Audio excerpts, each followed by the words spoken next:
सोचिए जरा, दुनिया का सबसे बड़ा द्वीप जो लगभग पूरा का पूरा बर्फ से ढका है, जहां लोग तो बस नाम के हैं लेकिन जिसकी स्ट्रेटेजिक पावर मतलब सामरिक शक्ति बहुत बहुत ज्यादा है।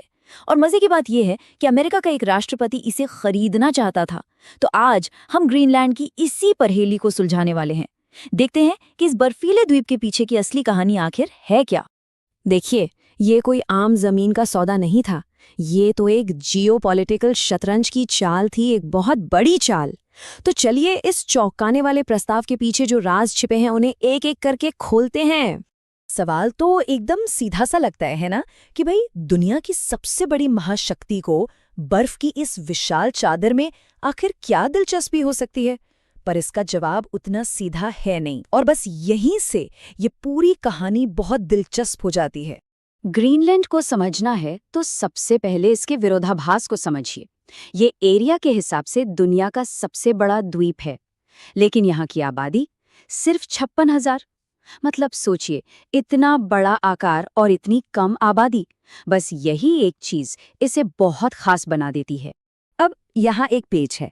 ग्रीनलैंड की अपनी सरकार है, हाँ, अपना प्रधानमंत्री भी है, अपनी संसद भी, लेकिन टेक्निकली देखा जाए तो ये डेनमार्क किंगडम का हिस्सा है। इसका मतलब ये हुआ कि इसकी डिफेंस और फॉरेन पॉलिसी यानी रक्षा और विदेश नीति आज भी डेनमार्क ही कंट्रोल करता है। तो सिचुएशन थोड़ी कॉम्प्लिकेटेड है, पूरी तरह से आज़ाद भी नहीं पर पूरी तरह से डेनमार्क के कंट्रोल में भी नहीं। तो चलिए पहले सुराग की तरफ बढ़ते हैं, और वो है इसकी स्ट्रेटेजिक लोकेशन। अमेरिका की दिलचस्पी का सबसे पहला और शायद सबसे बड़ा कारण है ग्रीनलैंड का मिलिट्री के लिहाज से महत्व। वैसे अमेरिका के लिए ग्रीनलैंड का ये महत्व कोई नई बात नहीं है। वर्ल्ड वॉर II के टाइम से ही अमेरिका ने जर्मनी से मुकाबले के लिए यहाँ अपने मिलिट्री बेस बनाए। फिर कोल्ड वॉर के दौरान यहाँ का थुले एयरबेस मिसाइल हमलों का पता लगाने के लिए एक बहुत ही ज़रूरी सेंटर बन गया। और आज भी ये आर्कटिक पर नज़र रखने के लिए एक क्रिटिकल चौकी है। और आज के समय में आर्कटिक में माहौल सचमुच गर्म हो रहा है जियोपॉलिटिकली। एक तरफ रूस इस पूरे इलाके में अपनी मिलिट्री मौजूदगी बढ़ा रहा है, तो दूसरी तरफ चीन भी पीछे नहीं है। वो यहाँ ज़बरदस्त निवेश कर रहा है, और तो और उसने खुद को नियर आर्कटिक स्टेट भी घोषित कर दिया है ताकि इस इलाके में अपना हक जमा सके। और ये एक लाइन ये सब कुछ साफ कर देती है। अगर ग्रीनलैंड हाथ से गया तो समझो आर्कटिक हाथ से गया। मतलब जिसके कंट्रोल में ग्रीनलैंड होगा वही पूरे आर्कटिक पर राज करेगा। दांव पर बहुत कुछ लगा है। चलिए अब चलते हैं दूसरे सुराग पर, और ये है बर्फ के नीचे छिपा हुआ खजाना। जी, ग्रीनलैंड की कहानी सिर्फ मिलिट्री ठिकानों की नहीं है, ये कहानी अकूत दौलत की भी है। कितना? खरबों डॉलर। जी हाँ, खरबों। अनुमान यह है कि ग्रीनलैंड की बर्फ के नीचे ट्रिलियंस ऑफ डॉलर्स के नेचुरल रिसोर्सेज दबे हुए हैं, और वो बस इस इंतजार में है कि कोई उन्हें आके निकाले। यहाँ क्या क्या है? यहाँ है रेयर अर्थ मिनरल्स, जो हमारे फोन से लेकर मिसाइल और जेट्स तक हर चीज़ के लिए ज़रूरी हैं, और इस मार्केट पर फिलहाल चीन का दबदबा है। इसके अलावा यहाँ यूरेनियम, तेल और गैस के इतने बड़े भंडार हैं कि पूछिए मत। तो अमेरिका के लिए ये एक सुनहरा मौका है चीन पर अपनी निर्भरता कम करने का। और अब आता है तीसरा और शायद सबसे हैरान करने वाला सुराग, क्लाइमेट चेंज। अजीब बात है ना, जो चीज पूरी दुनिया के लिए एक संकट है वही ग्रीनलैंड के लिए एक मौका कैसे बन रही है। चलिए देखते हैं।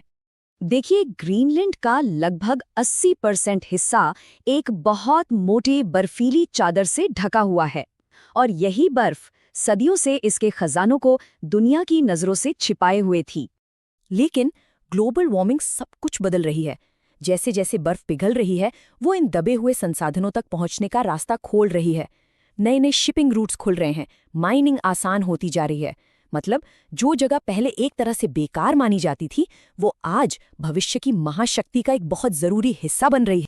तो हमने ये देख लिया कि अमेरिका के पास ग्रीनलैंड को चाहने की कई बड़ी वजहें थी, मिलिट्री, इकोनॉमी और यहाँ तक कि क्लाइमेट चेंज भी।